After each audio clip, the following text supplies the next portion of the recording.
Welcome to the Tip In Maple Leafs podcast. I'm Chad. I'm Dale. On tonight's episode 124, we're going to go over what went wrong with the Leafs during the Rangers game. The Leafs can't stop blowing leads. Team defense continues to struggle. Sheldon Keefe's comments after the game. The new schedule is finally released. When fans will be allowed back in the building, and we look ahead to the weekend. All this and more on episode 124. So yeah, you said a couple weeks ago, don't blow loads of leads. Since then, that's all I'm seeing. I'm seeing loads of leads get blown all over the place. Left, right, center, first period, second period, third period, all everywhere. Yeah, man. Well, you know what, dude? I mean, I hate to say this, but like, what did I say? Like, we gave a little tip of the week there, a little tits action on the weekend. What did I say? Do you remember what I said there? You said, keep it hard, never let it go soft. And then all of a sudden, Sheldon Keefe last night, what's he talking about? We're soft. He said soft half a dozen times at that press conference, and man. I didn't hear hard once. No, never. Not one hard confirmation, just purely soft. Soft. Well, so, I hate to say, I mean, I don't know what to tell you. Like, scientifically, if you blow it goes soft. Right? Dude, that's 100% right. You keep blowing leads, you're soft. Look, like the tip I gave last weekend, like I told them, like, look, boys, like this is the thing. You got to keep it hard. You don't want to go soft. Well, what the fuck? They clearly are not listening at all. Oh, they're not listening to a word you're saying. Don't blow loads of leads. They're going to blow loads of leads. Not listening. Don't go soft. They go soft. Not pretty, man. So this is like, okay, we can get into the breakdown here and all that, but like, what the fuck, man? Like, seriously, what is going on here? They started so hot coming out of the Christmas break, COVID break, whatever, with the win over. They smoked Ottawa. They beat Edmonton. And then they go on the road and it's like, okay, the Colorado game, great start. Goes to shit. The Vegas game, pretty good start. Kind of goes to shit. They were lucky to hang on and get the win there. The Arizona game, I mean, whatever. The St. Louis game, great start. Goes to shit. We're lucky enough to come back and get the win there. Fluke, total fucking fluke. Like, they could have easily here. They blew a lead in the Colorado game. They blew a lead in the Vegas. Who did they? Sorry, Vegas. And then they blew a lead in the St. Louis game. Now they won 2 out of those 3 games. Barely. Could have gone the other way. And they got a point in the Colorado game. You're right. So we could be looking like they could have very easily lost that Vegas game and lost that St. Louis game. And right now we'd be talking about 5 straight losses. Yeah. But you could look at it the other way too. Well, what? Say if they win the Arizona game, it's 4 or 5, right? Yeah. Okay. They get points in 4 or 5 games, and you'd say that's a good road trip. But if you watch the games, it's the same theme. They were in control in the Colorado game. They had their foot on the gas. They were in control. They blew it. Great starts, right? Like great starts. And last night, they had the Rangers. You're up 3-1. You just find a way to win that game. Well, but to give up 5 straight goals in the next 2 periods without scoring 1, 5 unanswered goals in the next 2 periods. Unbelievable. And I think that was the Rangers' first home game after a road trip. And we know usually how those puppies go. And it was trending that way. And then no, like 2-0 lead and then 3-1. And I'm thinking, okay, this is not good. Like, this has got disaster written all over it. And sure enough, like, obviously the Rangers goalie was good. Shetzerkins or whatever his fucking name is. He's dynamite, right? But I don't know. What do you want to pin this on? Just fucking brutal play in their own end? Team, like, there's a lot of places. Like, I'll get into the recap here in a second, but like, there's a lot of places we could pin this on. Like, I think Sheldon Keefe said it nicely after the game. Huh. They were soft, and what did he say? They were just looking. They looked like they were just hoping things would work out. That they weren't trying to make anything happen. I think he said they were playing without a purpose. Yeah, that is not a recipe for success. No, and I don't know. Maybe it's the fact they've only played a half a dozen games in in the past 7 weeks. And I think a little bit is the fact that Jack Campbell's come back down to earth. I mean, he's letting in three plus goals every night. I don't know. It's I don't not know. good. And It's Hall not and good. Muzzin didn't play last night too. No, they didn't. But I got a little bit on that later about Hall and Muzzin. But no, you're right. So Campbell, though, like he lets in 5 games in the Colorado, or he lets in 5 goals in the Colorado game. He lets in 3 goals in the Vegas game. Didn't play the Arizona game. Mrazek gives up 2. The St. Louis game, he gives up 5. The Rangers game, he gives up 5. So what the fuck, man? He's given up 5 in his last 1, 2, 3. In his last 4 starts, he's given up 5 goals in 3 of the games. And the game he didn't give up 5, he still let in fucking 3. You're not gonna win games with doing that shit. But like, no, and look at the flip side. The Leafs scored 4 against Colorado, 4 against Vegas, 6 against St. Louis, and 3 against the Rangers. So, I mean, usually that's plenty to fucking win. Yeah, that's a lot of goals. The one game they could have used a couple goals, Mrazek was in net. That's right. So groin, baby. Groin. I don't know. Maybe, he's never played this many games. He's never played this much hockey. He's always been a backup. He's never been a starter.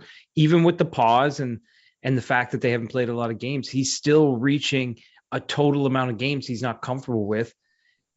Maybe he's just coming back down to earth. I think he's somewhere in the middle. He was so hot in November, all those shutouts. It's been unbelievable.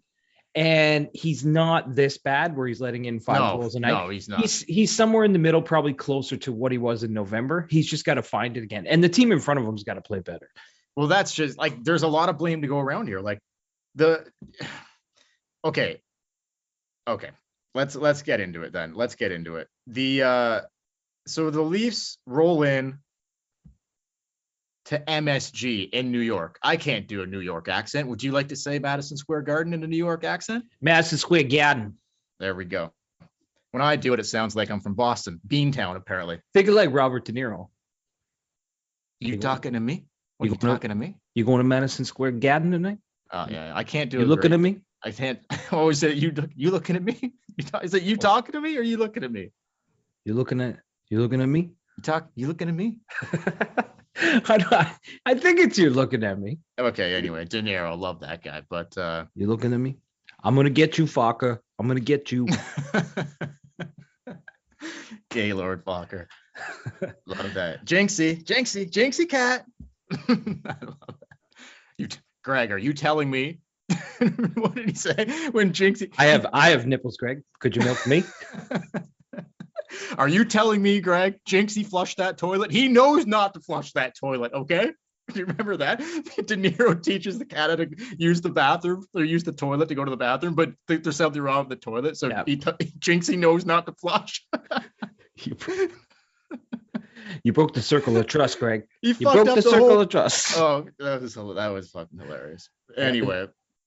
Okay, so they roll into the maybe De Niro was there last night. I don't fucking know. Who knows? But so this game. So look, let's just say this. Going in here, we got a little bit of Jake Muzzin's got a concussion. So I guess it was from a hit in the St. Louis game, like because he got banged up in the St. Louis game, but stayed in the game, right? He did, yeah. And then I'm not sure what happened at practice. So they ended up coming home for a couple days. Even though they're not playing home games. I think because Saturday they didn't play again until Wednesday. So I think they came home, practiced for a couple days. Yeah, get to go to your own house and sleep in your own bed. It's tough being in a hotel every night. Bone the wife, you got to do what you got to do. You got to do what you got to do. Get a little in there. Give the wife a little pickle tickle and get on your way. It's been a while for the boys there. Some of the boys were probably like, we got to make a quick pit stop back in TO here. Boys. Yeah, a couple of them were like, can we go back to Vegas? Yeah, that probably happened. But so look, Muzzin's got a concussion, so he is out of the lineup. Hall and Cache are still in fucking Arizona. Not anymore, but yesterday they still were in Arizona. They were left out there because they tested positive when they were in Arizona. So Justin Hall and Hall's in Arizona. These guys are in fucking New York. Muzzin's at home with the concussion. So what do? Keefe's like, okay, Sandin and Liljegren. There's no other options here. Hall can't go. Muzzin can't go. Sandin and Liljegren get second D pair duties for this game against the Rangers. Like, what were your initial thoughts on that? I was a little surprised. Well, what no option. No, I thought Dermott would move up with Sandin. I thought Dermott's played like shit. I know Dermott's played like shit, but he is I think, he makes like more. I think he makes more money than Justin Hall. Like, you're paying him. I think Hall makes $2 million and Dermott makes like 1.5. I think. Okay, but either way, you're paying him to higher than. I think you're paying him to be higher up in the lineup, right? So I thought him and Sandini move up, and then you would still, because we love Magnum on this show, but you want to kind of shelter his minutes on the third pairing. That's what I would do. So you put him and whoever you call up on the third pairing, and that's what I thought. I thought it would be Dermott Sandin, but he went Liljegren Sandin. I thought it was the right call because these two guys have the most amount of experience playing together. They played a lot in the AHL together. Like, they're the most experienced pair together out of the four guys that played in the bottom six: Biega, Dermott, and Liljegren and Sandin. Sandin and Liljegren have the most experience playing together. So I didn't mind it, like, because there was no other options. Like, I preferred them, in retrospect. It didn't work out. The defense core as a whole, just team defense in general, didn't fucking play well. But I mean, the defense was shit, whatever. Like, I'll get into Dermott and shit in a bit, but look, man, so there's the D pairings going in, and this game started fucking incredible. Like, 2-3 minutes in, Ilya Mikheyev, fucking, like, that line. So we got Mikheyev on because Kashey's still in COVID protocol. Well, this game happened. We got a third line of Mikheyev, Camp, and Engvall. They were, in my opinion, the best line the Leafs had all night long last night. That's what I thought. Best line. But there were some players that I thought played really well. Yeah, for sure. A couple guys, not a ton, but a couple. But anyway, so Mikheyev gets her going early. It's 1-0 Leafs. And then the Leafs get a fucking power play. The Rangers were taking power plays like all over the fucking place in the first period. I think they took 3 in a row in a span of like 5 minutes or something like that. Or 7 or 8 minutes, whatever. On the first one, fucking Marner, like, hasn't scored a power play goal since before COVID. Like, literally, I think it was February 2020 was Mitch Marner's last power play goal. Like, 100 games, over 100 games, I believe, without a fucking power play goal. He finally gets the puck down lows, like on the goal line. Awesome fucking goal. He ripped that fucking puppy top shelf. Great goal. And then it was all downhill. But a great power play goal from Mitch Marner to make it 2-0 for the Leafs. Good to see Mitchie get going. If he can keep that. So a goal and an assist. He gets an assist later in the game. 2 straight games for Mitch since coming back, a goal and an assist in each game. But then, Ryan Reeves scores, Bunting scores. So it's 3-1 Leafs after the first period. Which they outplayed the Rangers bad. I should have texted you because I knew what was happening here. I was going to text and be like, it's 3-1. And that, like, I was just going to text that, and that's all. Like, we know where this is going. And like, sure enough, man. So we go to the second period, and impressive first period by the Toronto Maple Leafs. I thought they looked fucking good. Road game, like, coming to the end of a road trip, looked fucking good. And then, second period, Ryan Reeves scores early. It's 3-2. You could just see it happening here. They get a late one by Adam Fox, who's hell of a defenseman for the Rangers. Rangers are a good team. Let's not, it's not like they're playing Arizona here, who they also lost to last week, 2-1. But this isn't like Arizona or Montreal. Like, the Rangers are a good team, right? Yeah, the Rangers are a great team. So they're right up there. Like, they're right up there. They're right up there in their division, and they're going to make the playoffs. And the Leafs could face them in the playoffs at some point. I don't know. The Rangers play a brand of hockey that I can get behind. They've got solid goaltending. They play solid defense. They've got guys that can, if you want to play a more physical style, they'll play that way. If you want to play kind of run and gun and more offense, they'll play that way. They're first in the Metropolitan Division, but they've played. They are with 56 points, but they've played 4 more games in Carolina. I didn't know they were first in the Metro. Yeah, they're first in the Metro. But they're 2 points ahead of Carolina, but they've played 4 more games. Okay, well. But they've played the same amount of games as the Capitals, and they have 3 more points than the Capitals. So there you go. Man. They're 26-10-4. Yeah. So no joke here. So like they're no joke. They almost have the same record as the Leafs. The Leafs are 24-10-3. So a 3-1 lead at the end of the first period results in a 3-3 game at the end of the second period. We go to the third period. So this game peaked for the Leafs at that Mitch Marner power play goal at about the 3-minute and 30-second mark of the first period. And then it was all downhill from there. So the first 5 minutes of this game, solid start for the Leafs. And I should mention the Brunt scored the third Leafs goal. I'm not sure if that's back-to-back games. Yeah, you mentioned it already. Oh, did I? Sorry. Yeah, you did. Okay, well, anyway. He did. The Brunt scored. Yeah. But anyway, it's 3-1. We all know what happens. Yeah, so end of the second, it's 3-3. The wheels fall off. And then, so it's going into the third period. All Rangers. They go up. Completely all Rangers. It was all New York Rangers. You knew what was going to happen here. Ryan Strome scores, Kreider and Adam Fox with the empty netter. Leafs had some chances. I thought they played better in the third than they did in the second. Willie had a breakaway from basically the blue line, his own blue line all the way in. Couldn't bury it. Matthews had a couple solid chances, including one that was called back. Yeah, he kicked it in. What'd you think of that? I don't know anymore, man. I don't know until the call comes from Toronto, because sometimes I think it's a kick in and it's a good goal, and sometimes I think it's a good goal and they call it a kick in. I don't know. I don't know what I'm looking for. I wish it was clearer. I wish I could look at the replay and say, I know that's not a goal, but I have no fucking idea. It's like goaltender interference. And neither do the people making the calls. Well, somebody's got to know what the definition is. They don't know, because one, they'll be like, good goal. The next one, no. Depends on the fucking night. The people working at the league don't even know what is fucking what with this shit. You can redirect your foot, but you can't make a kicking motion. Sorry, did you just fucking say redirect? No, I'm not saying tip, because Jesus. you're not. I don't think I've ever heard that word come out of your mouth before. You can move your foot, you can swing it, but you can't kick it. I don't get it. I don't understand. And you tip it though. Yeah, you can tip, but a tip has to come off a shaft. We all know that. Does it?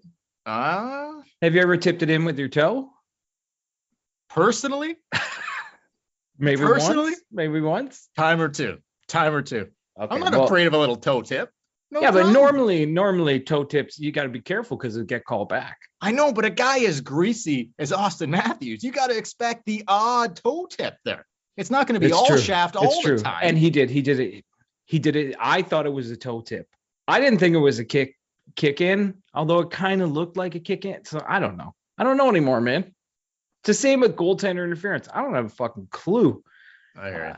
Sometimes a goalie gets run over and like, that's interference, and they call it a good goal. And then other times, like a breeze blows by a goalie and it's interference. Yeah. I don't get it. Okay. So the Rangers, so that would have what was the score at that time? Was it 5-4 at that time? Would that have tied it at 5? I think it would have, because the Rangers ended up winning. No, they won 6-3. Would have made it 5-4. Or would have made it 5-4. Sorry, they still would have been down by 1. That's right. Yeah, so, but they would have been in the game. They would have had a chance. It would have 2.5 minutes left to tie the game. Fair enough. Would it have made a difference? We'll never fucking know. But anyway, coulda, shoulda, woulda.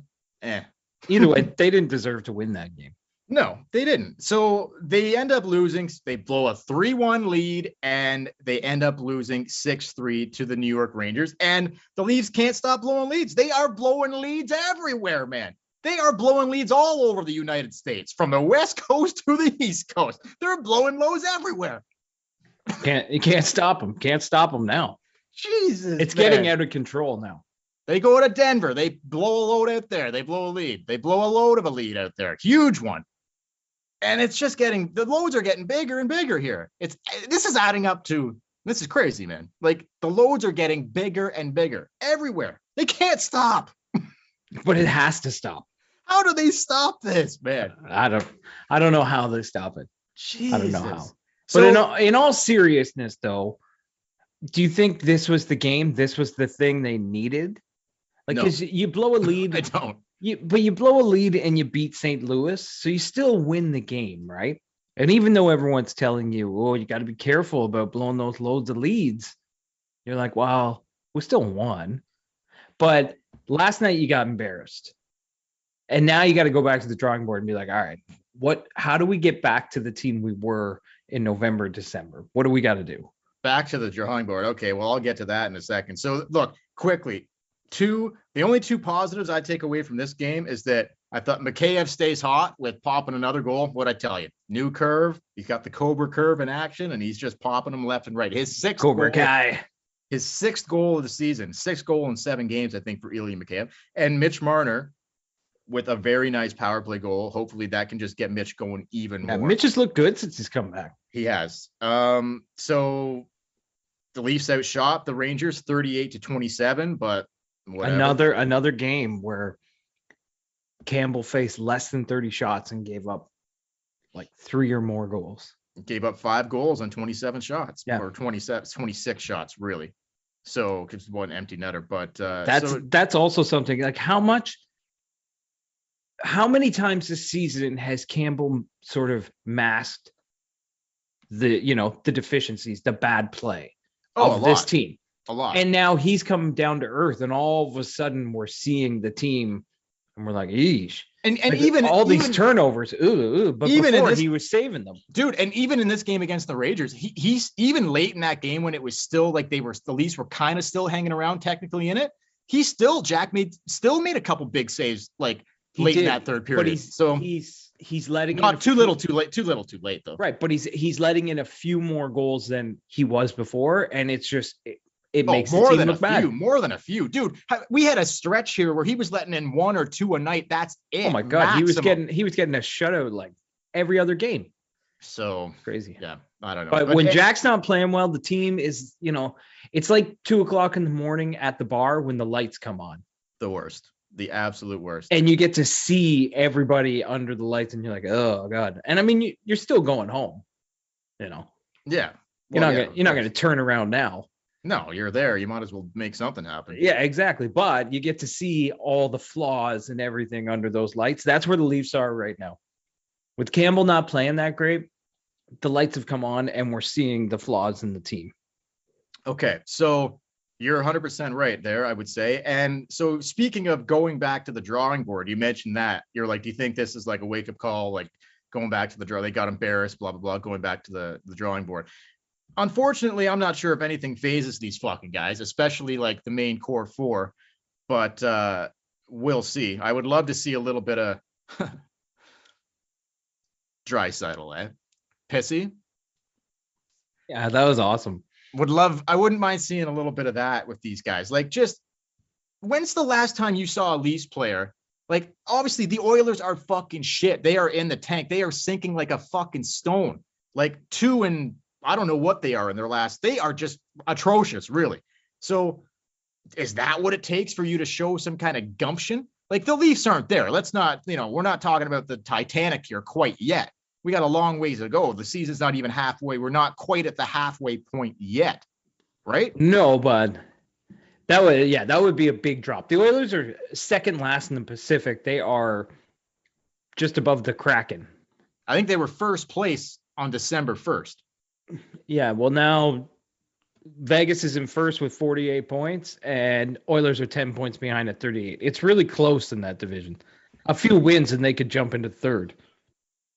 Okay. Well, anyway, so the whole thing with the reporter and Draisaitl, and he's, why are you pissy and all this? Like, that was the best. I know, but like, what are you, like, fucking pissy? Are you kidding me? Why are we pissy? We haven't won a game since fucking the 1st of December. Why do you think I'm fucking pissy? Like, my team sucks and my goalie can't make a fucking save. We're like, 2-6-2 in our last 10, and we've lost six. We've lost 6 in a row. Like, and he wasn't even pissy. No, the guy's like, what do you need to work on to get better? We need to work on everything. Why are you so pissy with me, Leon? Yeah. Stop being pissy with me. What was it? What's his name, that reporter? Jim Matheson or something like that. I got a pissy for you, Jim.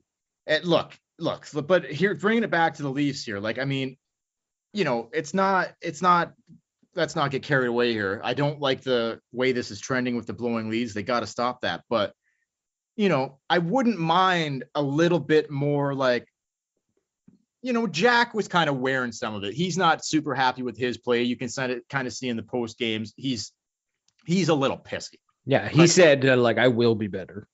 And Keefe was a little pissy, but the big boys, Nylander, Matthews, Marner, whatever, some of those guys didn't same even old speak song, same old song and dance. That's it, right? You wouldn't know if they won 8-1 or lost 8-1. Those guys doing media after the game, because it's stone faced. They don't show. It's like, do they care if they like really win? I'm sure they like winning, but does it really bother them if they lose? If they get embarrassed, they keep blowing leads. Like, what's going on? Is it like what are you saying? It's my fault? Like, do we have a Phil Kessel situation here? Like, what are you trying to say? It's my fault? Like, no one thinks it's their fault. Like, that's somebody getting pissy. Yeah, what are you saying? It's my fault? Festchuk and Kessel, that was the fucking best thing ever. Yeah, I don't. What are you trying to say? This guy's an idiot over here. Phil, like, they're like, what do you like? You know, they got the coach fired. Like, they say are you a difficult player to coach, Phil? Are you difficult to coach? On Overdrive, guy's a fucking idiot here. On Overdrive, they always play that clip. Yeah. And yet Dave Festchuk is like always guest hosting, and he's the idiot. I know. He's the one that Kessel's calling the idiot. I thought it was a valid question. I don't mind Festchuk fucking whatever, but no, Phil was being pissy. You want to call a guy pissy? He was being pissy. What Leon Draisaitl said was not pissy. No. I don't know. But bringing it back to the Leafs, like, I don't mind Draisaitl. Like, if I'm an Oilers fan, does that Draisaitl muck up with the reporter like mean anything to me? No, because the team is shit on the ice. But like, Draisaitl's still an unbelievable player. But just the emotion, like, just showing that he's pissed off is what I'm trying to say here. And the Leafs, like I said, they're not sinking like the Oilers, but it hasn't been going well this road trip, I would say, for most of these dudes. And like, you just don't see that type of. Yeah. There's not a lot of emotion. It hasn't been going well, but this is how good we have it in Toronto right now. This is how good we have it.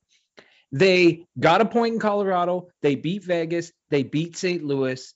They lost to Arizona. They lost to the Rangers. Not a bad road trip. Like, you got a majority of the points. It's not over yet. We got one more to go, but the way they've played. Did they get the majority of the points though? So how many points were on the table there? Colorado, Vegas, Arizona, St. Louis, and New York. So a possible 10 points. What did they come away with? 5. Okay, so they got 5 of 10. So it's average. 500. Like you say, they could have been 0. They could have been 0-5. Yeah. Then we would have problems. Yeah. But okay, so they've picked up 5 points. So okay, so bringing it to Keefe's post game, like you were mentioning, back to the drawing board. So do you want to know what went down at Leafs practice today? After that loss last night, do you know what went down at Leafs practice today? I wasn't there. Do you know what they were working on? Do you know what they were working on at Leafs practice today? Power play, skill development. Oh, okay. Skill development. Okay. Does that like sound alarm bells for you or no? Or is that just typical fucking Leafs fucking, oh no, let's get back to skill and development. Let's not worry about like, tightening things up defensively or possibly playing a little grittier, maybe not running away like little fucking pussies when the game gets physical, because that always fucking happens with these fucking guys. Game gets a little bit rough, they just go the fuck, not interested. Check, please. Get me the fuck out of here. Does that always happen though? Or is it just when they lose and that happens, it gets under your skin? Because I know I've seen this team play plenty of games where it's been super physical and they have been engaged and won the game.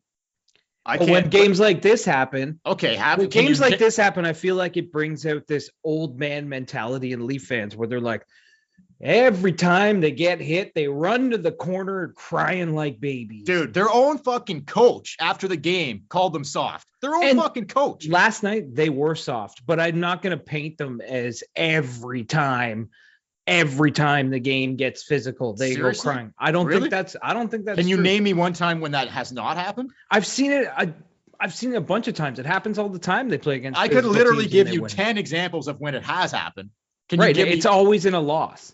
Well, yeah, it's always in a loss. Because those are the things that stick in you. But anytime that it gets Well, yeah, okay, that's fair enough. But I can't think of a game like specifically. Okay, last night, obviously, I'll go back to the Winnipeg game earlier this season when it was probably the most physical game of the year. What the fuck happened there? Yeah, but that game, remember the refs and everything? That game was a fucking whitewash. True, but I'm trying to think of like, usually, it's just my opinion. They don't like the physical game. And usually I don't know, but I don't think it was a physical thing last night. I think they didn't want to play. Like they didn't want to do the little things you have to do. And like don't get me wrong, I don't think they played a terrible game overall. I think there was bits and pieces, like mainly defensively, team defense, but their actual 6 defensemen and their goalie, not good enough. But yes, that was the game. And the team, structurally, they just didn't play good. They were giving up the puck, turning it over and stuff. But this idea that they take a body check and they just quit, bullshit. Okay, but it's coming. Okay, but that meant okay. So what do you think Keefe is just what? Why is he saying that then? Because they were soft. They were soft. They were mentally and physically soft. They weren't engaged. They didn't want to play. He's watching it. They're not back checking. They're trying to instead of going into the corners and doing things, they're trying to do fancy little passes. How many times in their own end did they try and pass it up the middle instead of just fucking getting it out? Like soft, stupid hockey is what Keefe was talking about. Okay.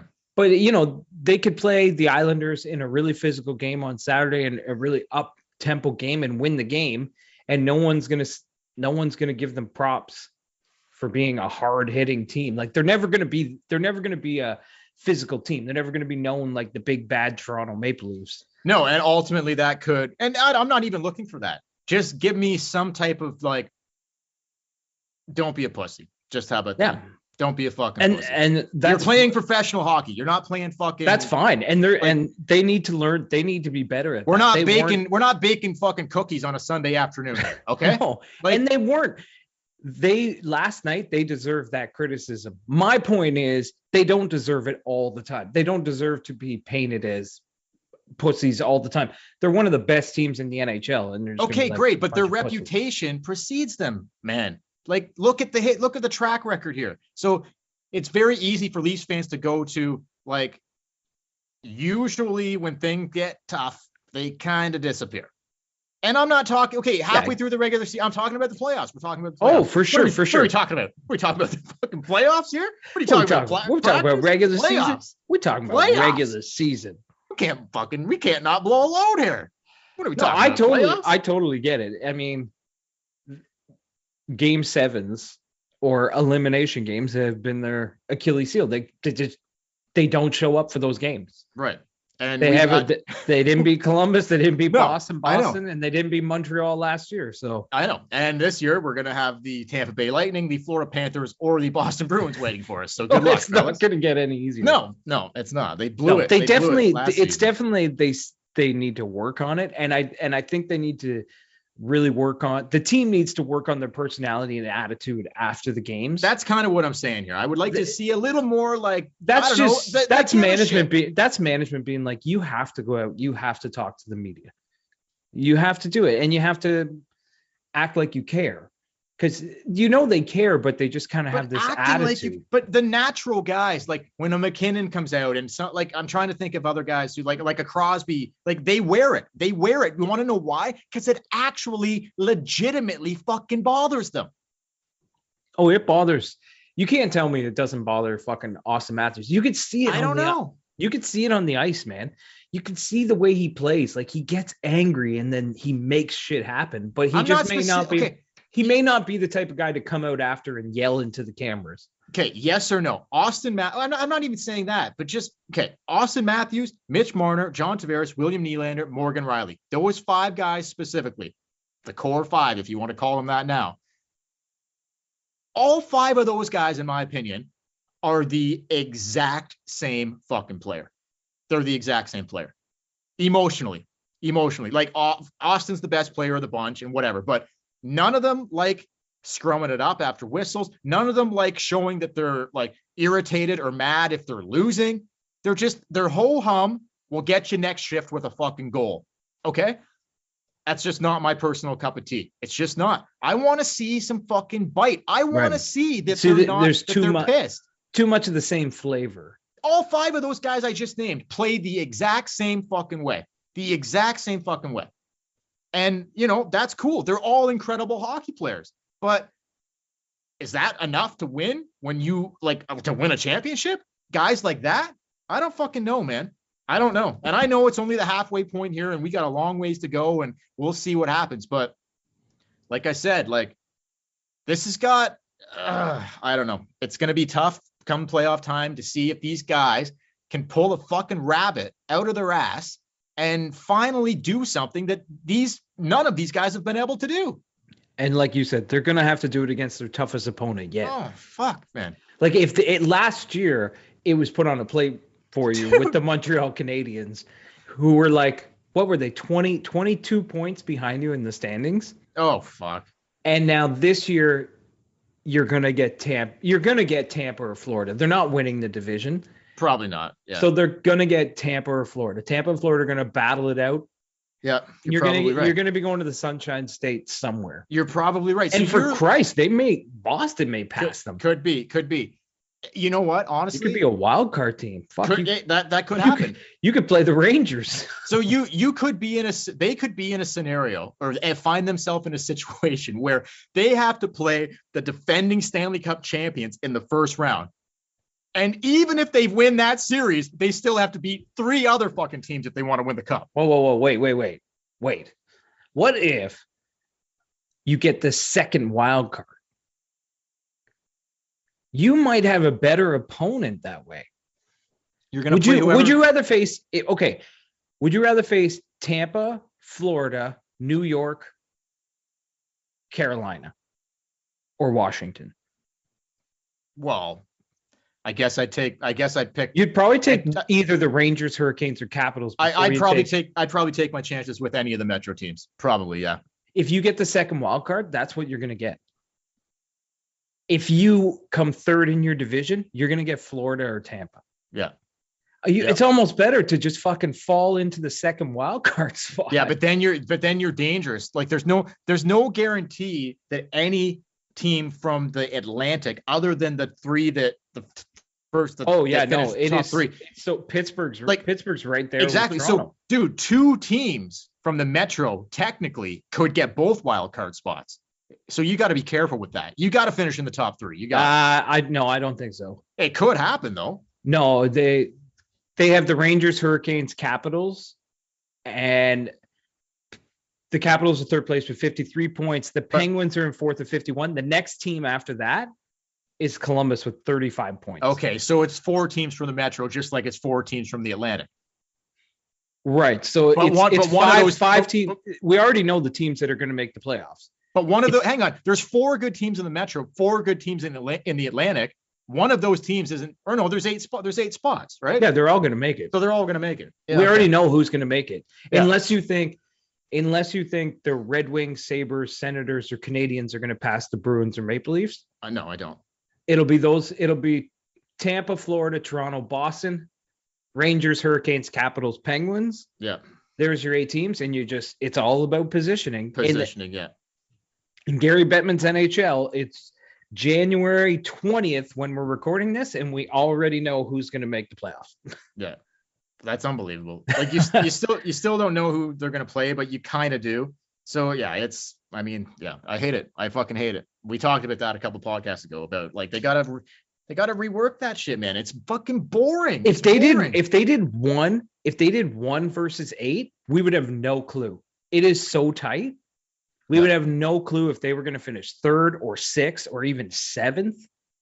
Yeah. You don't know who you'd be playing, but right now with the divisions, you're like, okay, well, we're either going to play Tampa or Florida. Yeah. Okay. So I don't know, man. I guess so we'll see. I didn't like the fact that I'm not surprised by this, but at practice today when they were on the ice, they're working on fucking skill development. Instead of that's a little did you watch the game last night? Do you think it was skill the reason why they lost? Not what I saw. But it was a little bit of heart, a little bit of digging deep I don't want to pinpoint like one guy here, but I'm going to anyway, because I've just completely had enough of this guy. Who am I going to say? Travis Dermott. He was on the ice for, I think he was on the ice for 3 goals against last night. Was he -3? Yeah, 3 goals against. There was a few guys that were on the ice for 3 goals last night. But, and look, yeah, Sandin and Liljegren weren't super great either. I think Liljegren ended up being -1. Sandin was -2. Dermott was their worst defenseman for -3. But just again, and time again, Dermott, it's just like he's putting together a string now of like bad game after bad game.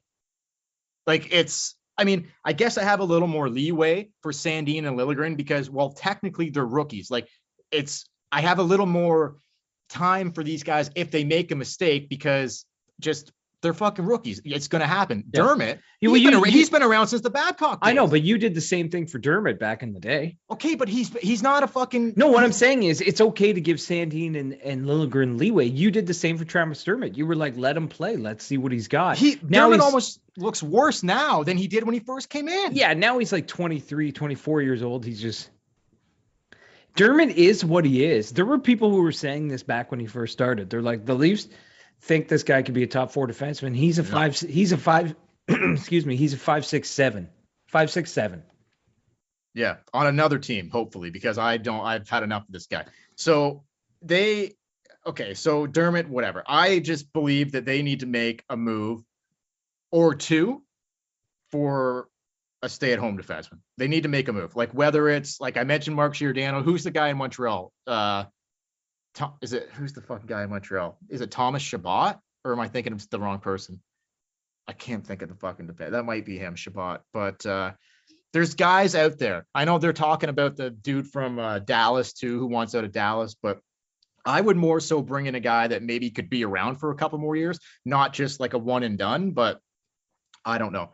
I think they need to really make a move. If last night doesn't show you, Jesus Christ, man, you take Muzzin out, you take Hall out, and you are forced to play Liljegren and Sandin up the lineup, like you're fucking done in the playoffs. You are fucking done. You can't win with that. You can't win with that. You just cannot fucking do it. No, it's true. And it's Ben Sherratt you're thinking of. Ben Sherratt. Who did I say? You said Thomas Chabot. He's like the star in Ottawa. Yeah, sorry. Okay. Ben Sherratt. Ben Sherratt, yeah. Right.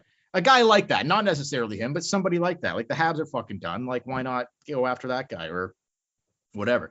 A more stay-at-home presence guy. But, well, Nick Kiprio said that they need 2 or 3 defensemen before they'll ever compete for a Stanley Cup.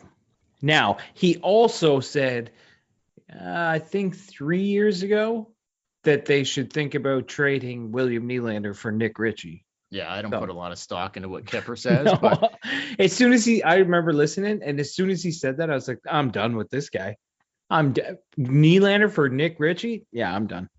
No, I know. But Ben Sherratt would be he would be an amazing pick. Yeah, or somebody like that. So listen quickly here. Jake Muzzin. I was hearing a lot today. I was listening to some Leafs radio talk and whatever, and they were talking a lot about how important Muzzin is because of the blown lead last night.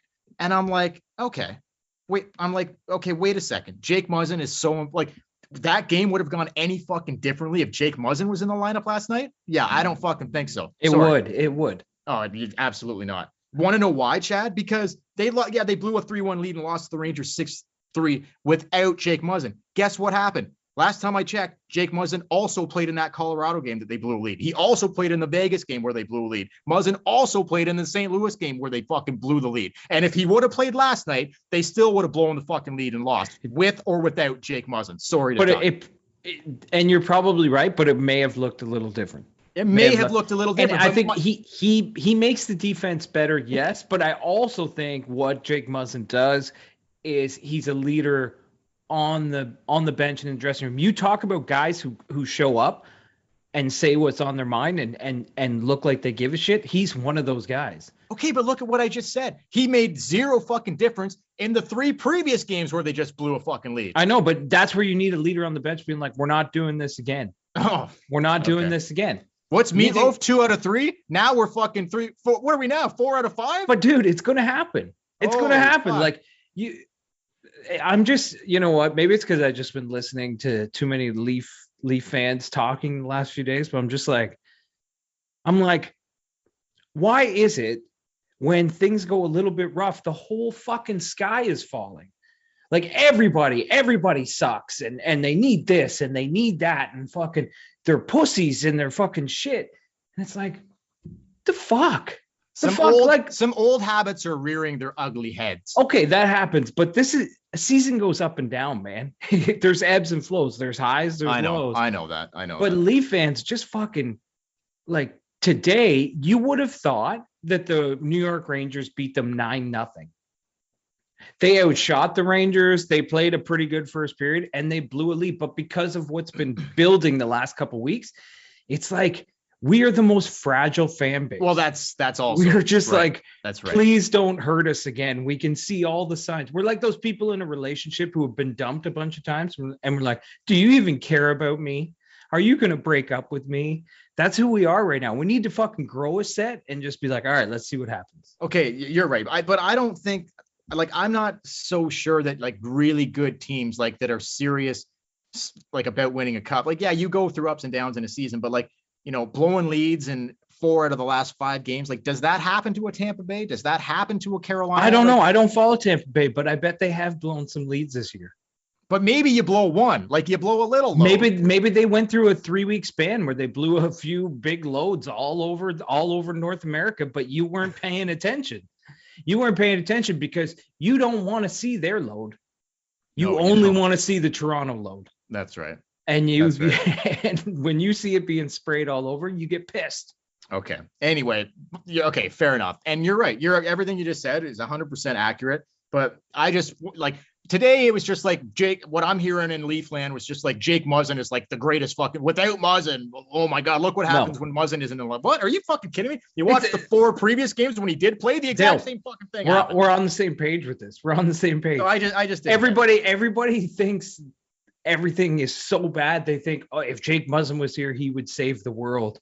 And you know, we're fucking sinking. We're going to be in last place in 3 weeks. Everybody calm the fuck down. Yeah.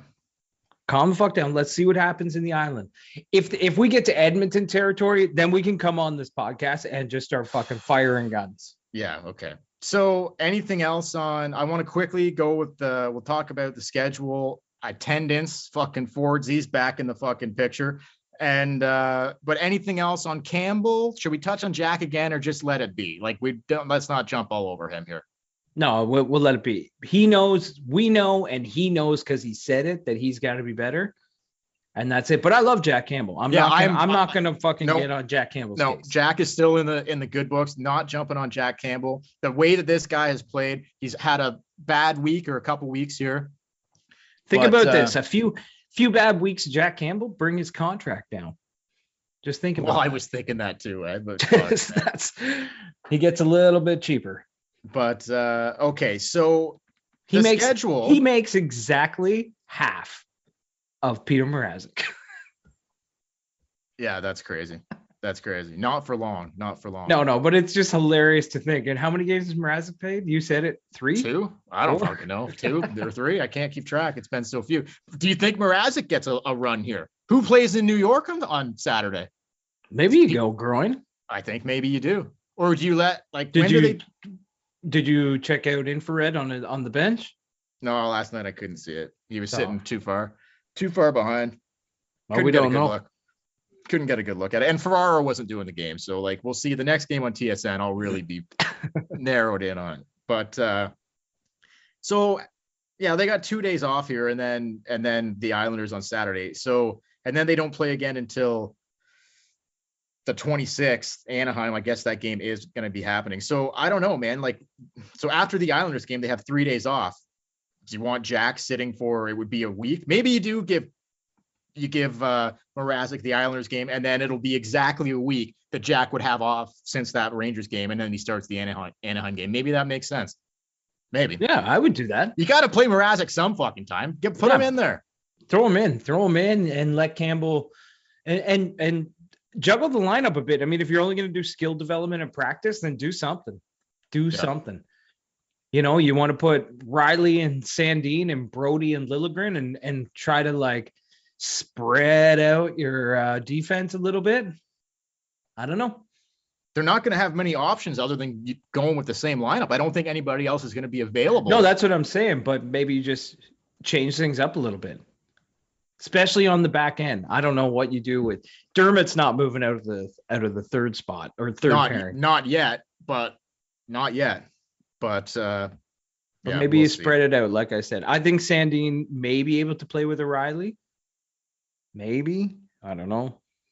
And then Brody to kind of, shadow Liljegren and protect him. I don't know. We'll see what happens. We'll see. We'll see if Keefe goes that far with the softies, but he wants it hard. It's too soft. It's clear. Crystal clear. Obviously he listens to the podcast. Yeah, it's too. He said it. He took the words right out of my fucking mouth. I know. He listens to the podcast and he's like, that Dale guy's exactly right.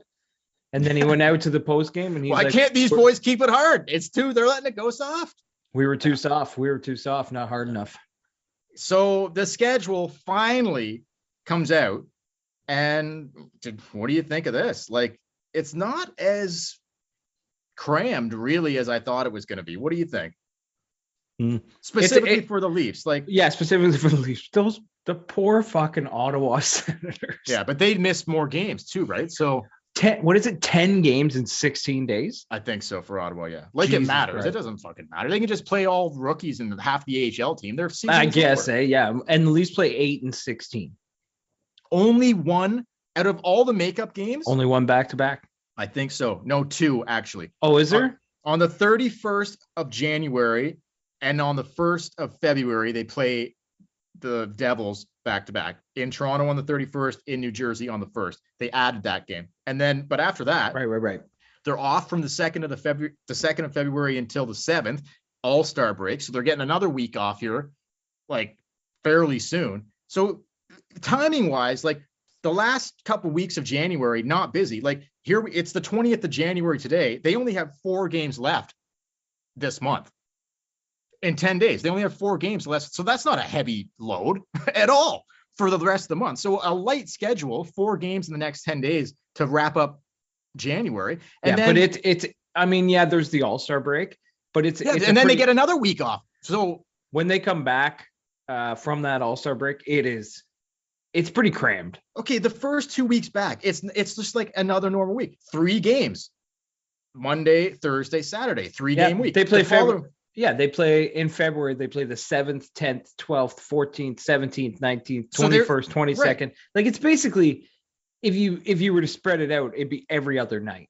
So that's not crazy. No, it's not. It's because they have a back-to-back and a couple like the third week of February or the last week of February. Sorry, they play 1, 2, 3, 4, 5, 6. They play 4 games in 6 nights. That's where it gets the craziest. But other than that, it's kind of like not that crazy, really. It's pretty a lot more spread out than I anticipated it being. Yeah, it is a lot spread out, but the travel's weird though, because they're going like they're at home, then they go out west, and then they come at home, and then they go out like, well, I guess Montreal's not far, but they go down like eastern United States, and then they come back home, and then they go back down.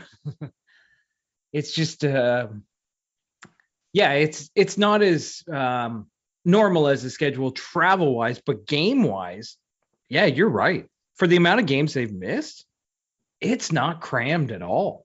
No, it's we'll take it. We'll take it. Should be, it's like, we'll see how it goes here, but I'm not, when I got the first look at it, I'm like, okay, this doesn't look like that bad as far as like spacing out the game. It looks like a fairly normal schedule for the month of February. Yeah. They actually have like a busier April than they do February. Yeah. So, there you go. Anyway, so scheduling. Okay. So Fordsy comes out this afternoon with his team of fucking medical geniuses, and they are just talking about, we're going to put her back to the 3-step phasing in fucking whatever, right? Did he have a shovel with him?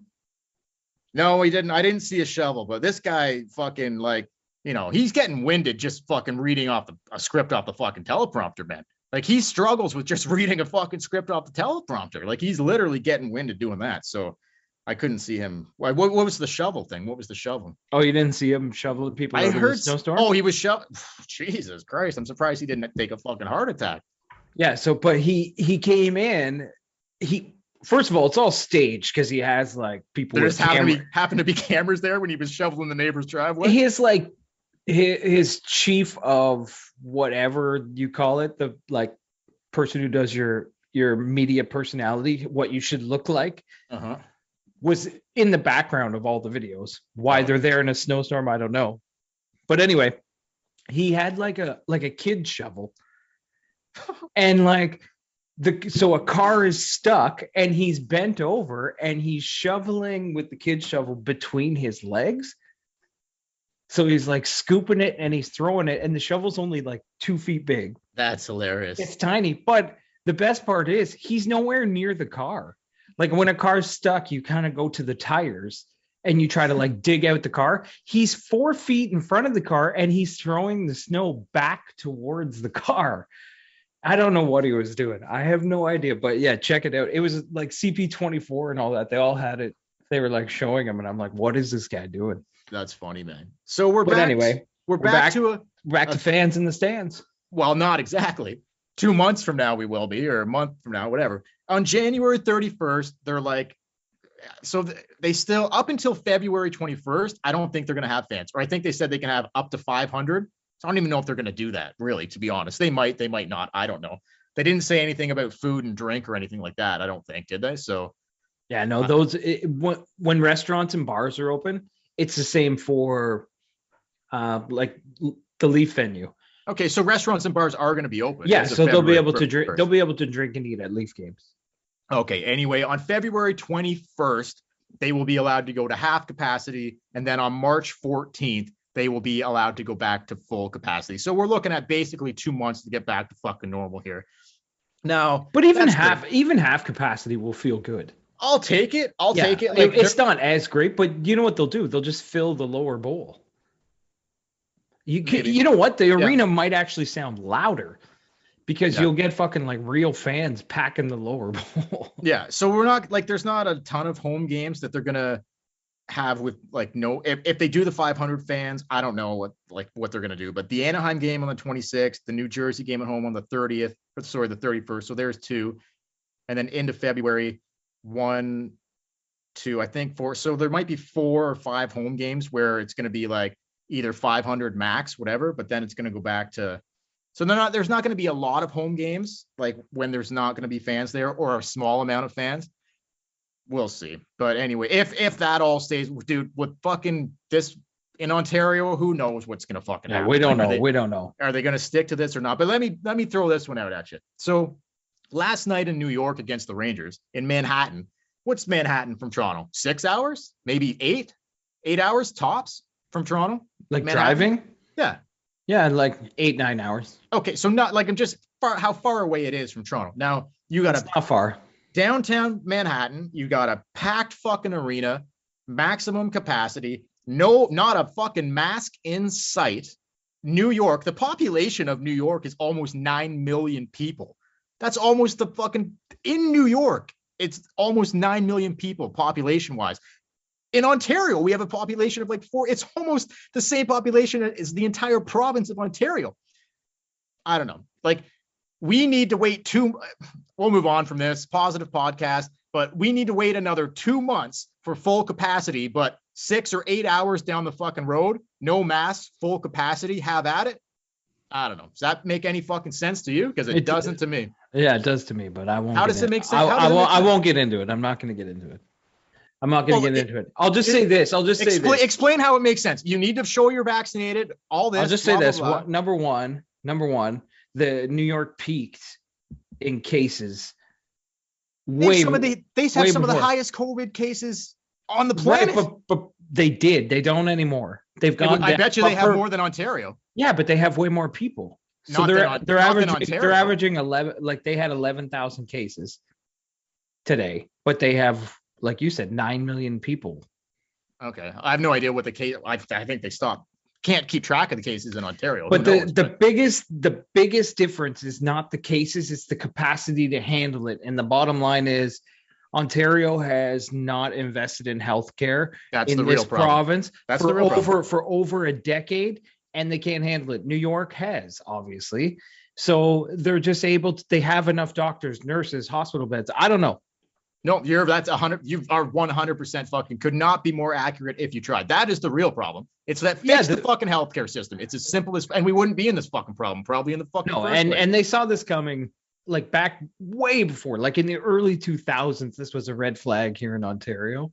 So and we've had both governments in power. So this isn't a political thing. This isn't conservative versus liberal. It's just is just all politicians have let the healthcare system go. Cuts across the board. Both parties, cuts across the fucking board. Yeah. Whether you're fucking conservative or liberal, it doesn't matter. This is an issue where it's just the funding has been cut for fucking years. This is an issue where the government, whatever government it was, let the healthcare system basically said there's more important things in the healthcare system. Yeah. And then a pandemic hit and we were like, shit. Yeah. But anyway, we'll get off that. Yeah. Anyway, so just so 2 months, hopefully we'll be back to full capacity. Even if you put I would still put 500 people. Yeah, better. It's better than nothing for sure. It's better than nothing. And you know what I would do? I would take that time to find like special people to bring in, like go to sick kids and be like, can we bring 500 Leaf fans from sick kids down and put them right along the ice? And maybe the arena isn't loud, but if you're skating out on the ice and there's terminally ill children who are having their dreams come true watching you play, I could get up for that game.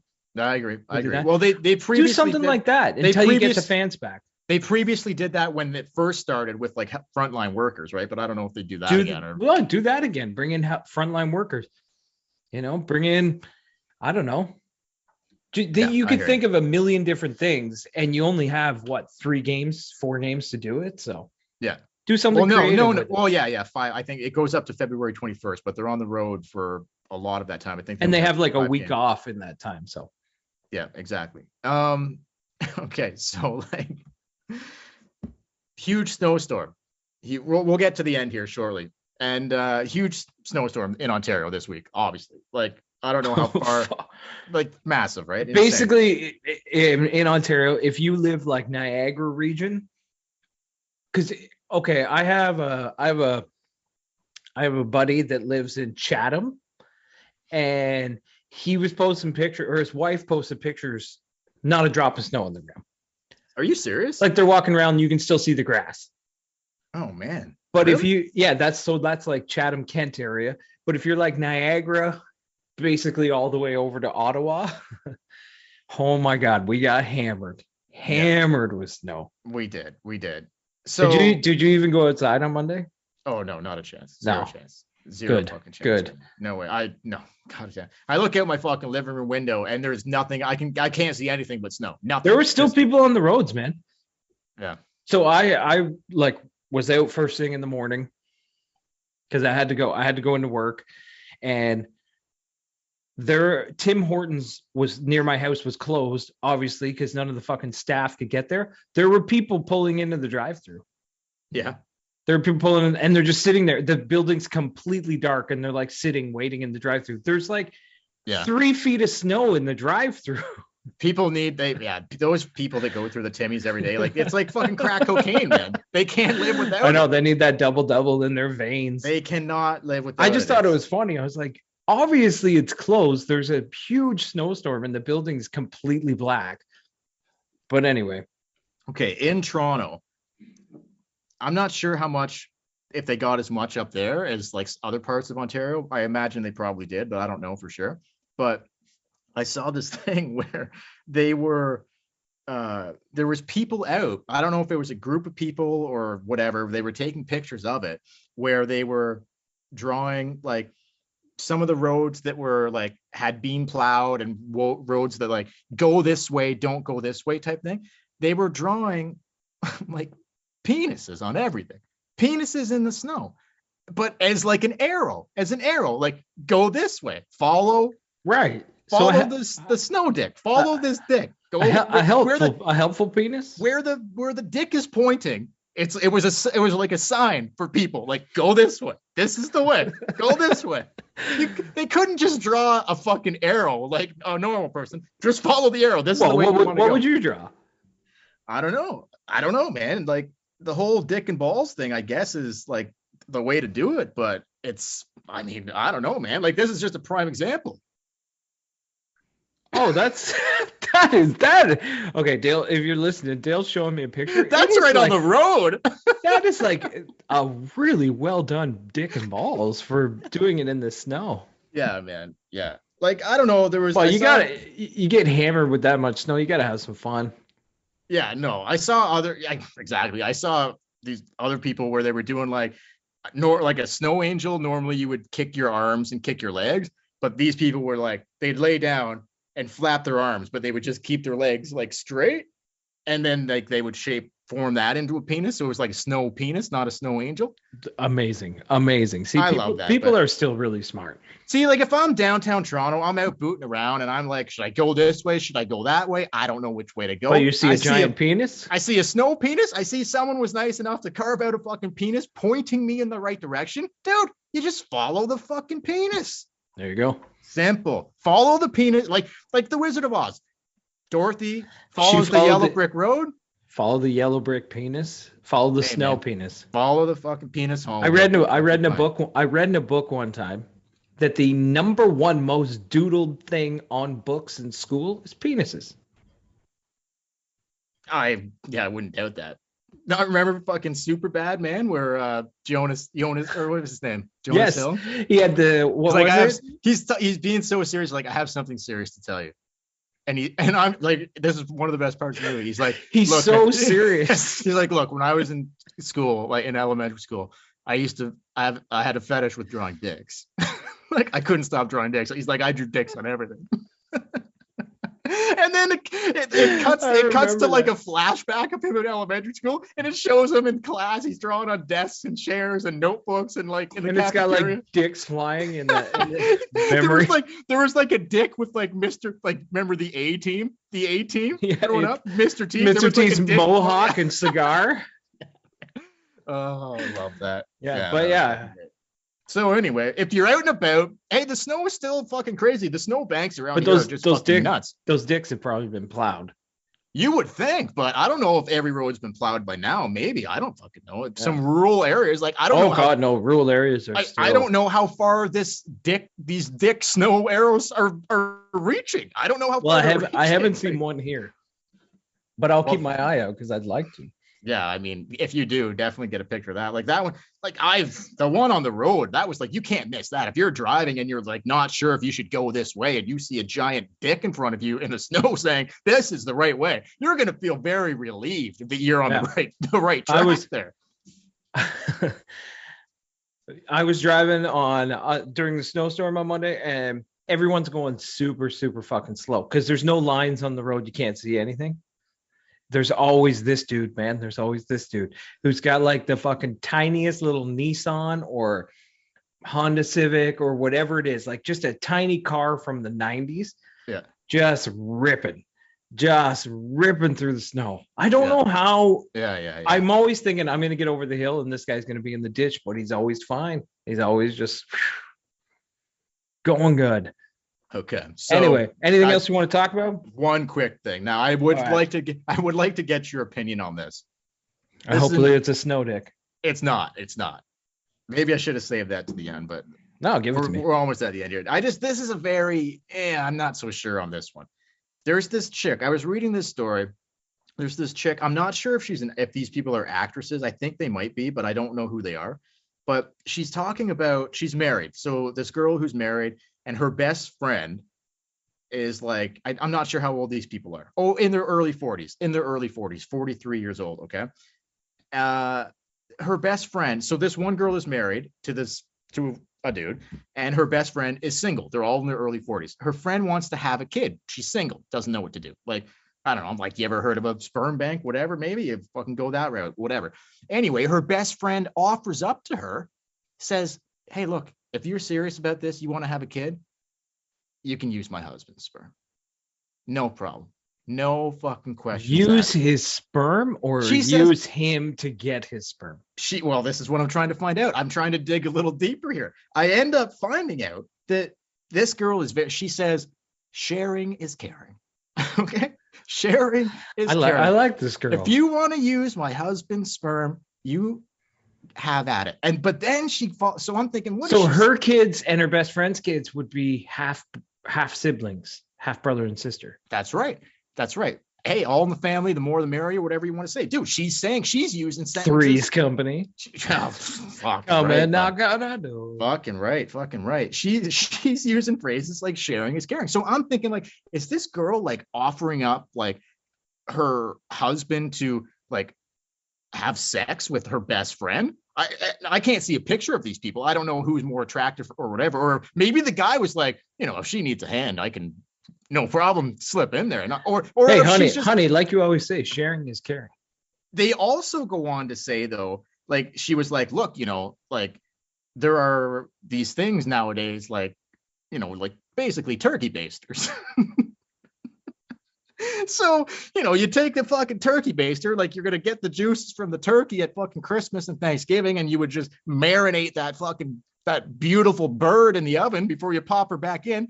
Only instead of the juices from the fucking bird, you just fill it with fucking cum and you fucking turkey baste the old wife's best friend right in the fucking vagina, and away you go. Merry fucking Christmas, baby. Here's your baby. So you said you wanted to get my opinion. Well, what are your thoughts on this? Like, what are your thoughts on is this a go, or is this like a no fucking way, man? Like, what are we doing here? Are we getting the turkey baster out and giving it to the best friend? No. Or I don't know. I don't know anymore. I think my opinion would be whatever floats your boat, like whatever you want to do. Like, you like if it were me personally, I would just be like, turkey baster, we don't know if it works. Okay, so I know a penis. I know a penis. You're getting hung up on the turkey baster here. No, what I'm getting this is if okay. You like the idea of this whole thing. You just don't like the turkey baster. Let's say my wife said, you want full-on penetration here. Yes, let's say my wife said, okay, look, I want you to impregnate my best friend. Okay. With like, a turkey baster. We'll get the turkey baster. Okay, let's say, and they said we're going to use a turkey baster. I would just say there is no evidence.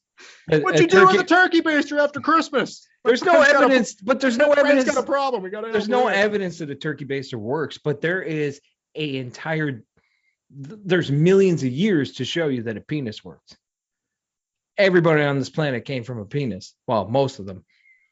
So in my opinion, cut out the turkey baster, go straight to the penis. Have yourself a baby. With the best friend. I mean, it would be, that's like the dream, because there's you just going bareback, no pulling out, and no responsibility after. Okay. Well, that's just it, right?